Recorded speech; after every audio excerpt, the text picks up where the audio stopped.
I know you're loath to weigh in too heavily on fiscal policy, but given your forecast for elevated unemployment rates, do you think it's important that Congress extend the $600 a week extra unemployment benefit?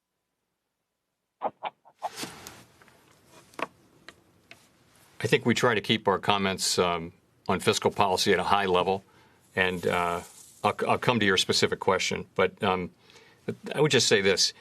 This is the biggest economic shock in the U.S. and in the world, really, in living memory. We went from the lowest level of unemployment in 50 years to the highest level in close to 90 years, and we did it in 2 months.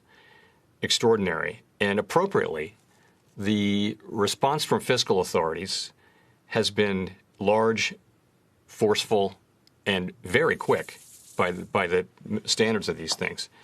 Roughly $3 trillion Congress has authorized, and that's benefiting households, laid-off workers, small, medium, and large businesses, hospitals, state and local governments.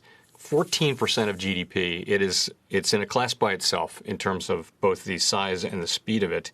And it's also pretty innovative. You know, both the PPP and the unemployment insurance are quite innovative in the American context. And there were difficulties in implementing it, but that's really a function of their novelty, I think. Those programs, by the way, let me add, the Fed also, we both innovated and acted forcefully, progressively, proactively, and aggressively as well. You put those together, all of that is making a difference now. You look at the income data, the expanded unemployment insurance and also the stimulus checks have gone a long way to replacing lost income from job loss. I think you're seeing it in the job market data. Many are giving the PPP credit on that front and in keeping small businesses going. So so far, it's a good response and it's having a big effect. You get to the question is, it's big. Everyone can see that it's big. Is it going to be big enough? And that is a question. And the question from the question that I've been concerned about really is this issue of longer run damage to the economy. We're doing a fair job of getting through these first few months, more than a fair job. The question, though, is that group of people who won't be able to go back to work quickly, what about them? And that could be many millions of people, you know, who worked in parts of the economy that will be the slow ones to recover.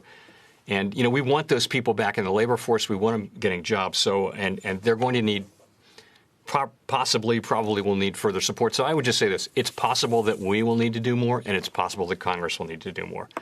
In terms of the $600 unemployment insurance, I wouldn't try to give Congress advice on the specifics of that. I know they're looking at, I know from both talking to people and reading the papers that they're looking at a whole bunch of different possible approaches going forward, and some of those seem kind of promising. So, we're happy to give advice if people ask for it, but probably not publicly.